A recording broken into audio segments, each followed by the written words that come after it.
ზოგადად, ნებისმიერ პარტიას სულ არჩევნების ემზადება, ეს ნორმალური მდგომარეობა, შეიძლება სხვა ენთუზიაზმით და ენერგიით, მაგრამ სულ ასე ხდება.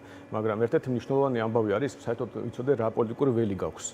და ჩვენი პრობლემა არის ის, რომ ოპოზიციური ველი არავინ არ იცის როგორია. ანუ არავინ არ არის არენდობა. მეც პირადად არავის არ ვენდობ ოპოზიციურ ველზე, იმიტომ რომ იმდენი მაქვს ნანახი, იმდენი ვიცი, რომელიც ახლა მე რო თქვა საჯაროდ არ დამეჯერება, მაგრამ როგორც აი 40 მილიონზე იყო და სანამ მიშამარ თქვა და რა ვიცი, ლელომარ მიაყოლა და გახარიამ არ დაამატა, არ გაჯდა ეს საზოგადოებრივ დარჩი, რომ ბიზნესამ დააფინანსა ახალი, საბოლოო ჯამში ჩვენ ამას ბევრჯერ ლაპარაკობთ და მაინც ახლა ის გარე შეტევა იყო, რომ ეხლა თქვენ უბრალოდ კონკურენტებს ებრძვითო.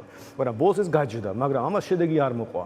და ასეთი რამდენი ქარტია, საუბრობთ ქარტიაზე, არ უნდა ყოფილიყო დისკუსია. ნაცები მე ამბობდნენ, რომ ლამის აიძულეს ხელის მოწერა ქარტიაზე და არ იყვნენ თანახმან ქარტიის, მაგრამ ეს არ არის საინტერესო, ვინ აიძულა, რატომ, რა მოხდა, როგორ განვითარდა.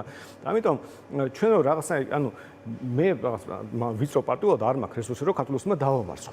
კონკრეტულად ამ მომენტში არ გეკითხებით. ხო, ამ მომენტში არ მაქვს.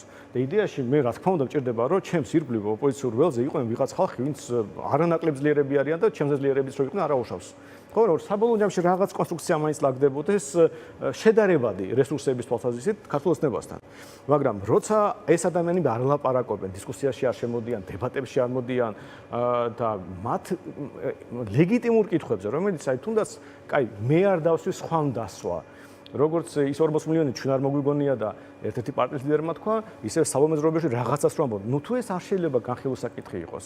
ხო და ასეთი საკითხი ძალიან ბევრი დაგროვდა უკვე და თუ რამე საჭიროა ზოგადად, ჩვენ სულ ამას ვიმეორებთ. გულწრფელი საჯარო საუბარი.